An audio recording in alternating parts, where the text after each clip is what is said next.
خاتون نے پوچھا ہے جی، پاکستان سے سوال ہے، میری سسٹر کو ایک شیعہ لڑکا پسند ہے، اس نے 3 سال پہلے رشتہ بھیجا تھا لیکن ہماری فیملی نے شیعہ ہونے کی وجہ سے مسترد کر دیا تھا۔ میری بہن ابھی بھی اس کو پسند کرتی ہے اور کہیں اور شادی کے لیے رضامند نہیں۔ جب کوئی رشتہ آتا ہے تو وہ عجیب قسم کا رد عمل ظاہر کرتی ہے، رونا شروع کرتی ہے۔ میری فیملی نے استخارہ بھی کیا مگر اس میں بھی اچھا نہیں آیا۔ ہم نے اس کو سمجھانے کی پوری کوشش کر لی لیکن سب رائے گاں۔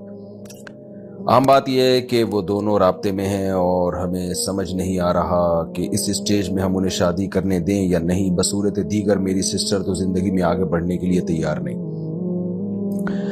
بچیوں پہ پہلے کنٹرول کیا کریں، گھر میں رکھا کریں ان کو، کہ یونیورسٹی جا رہی ہے تو آنا جانا کا انتظام کریں۔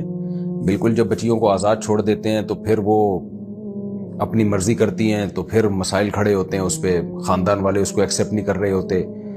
بعض دفعہ وہ درست فیصلہ کر رہی ہوتی ہیں، بعض دفعہ غلط فیصلہ کر رہی ہوتی ہیں، تو اس لیے لڑکی جو ہے وہ گھر کی 4 دیواری میں ہی اچھی ہوتی ہے۔ اور کہیں ضرورت سے باہر نکلنا ہے تو ایک نگرانی رکھنی چاہیے۔ ہم یہ نہیں کہہ رہے کہ لڑکیاں خراب ہوتی ہیں جو باہر جا رہی ہیں، لیکن نگرانی نہیں ہوتی تو خرابی کا چانس بڑھ جاتا ہے۔ باقی یہ جو چاہ رہی ہیں یہاں نکاح کرنا جہاں یہ چاہ رہی ہیں، تو دیکھیں شیعہ حضرات کے بہت ساری قسمیں ہیں، بہت سارے عقائد ہیں، بہت سارے ان کے مسلک ہیں، ان کے نظریات ہیں۔ کوئی ایک ایسا نہیں ہے جس پہ ایک نظریہ ہو کہ جو سارے شیعوں کی طرف وہ آپ منسوب کر دیں۔ کچھ اس میں ایکسٹریم لیول پہ پہنچے ہوئے ہوتے ہیں، صحابہ کو برا بلا کہہ رہے ہوتے ہیں۔ کچھ ایسے ہوتے ہیں جو برا بلا نہیں کہتے، صرف حضرت علی کو حضرت ابو بکر پہ فضیلت دیتے ہیں۔ تو اس لیے جب بھی اس طرح کا کوئی سوال آتا ہے تو میں ڈائریکٹ جواب دینے کے بجائے میں ریفر کرتا ہوں کہ آپ جس شہر میں رہتے ہیں وہاں کسی قریبی مفتی سے رابطہ کریں۔ کسی مفتی سے بھی نہیں بلکہ وہ مفتی جو باقاعدہ ادارے میں ہوں، ادارے سے رابطہ کریں۔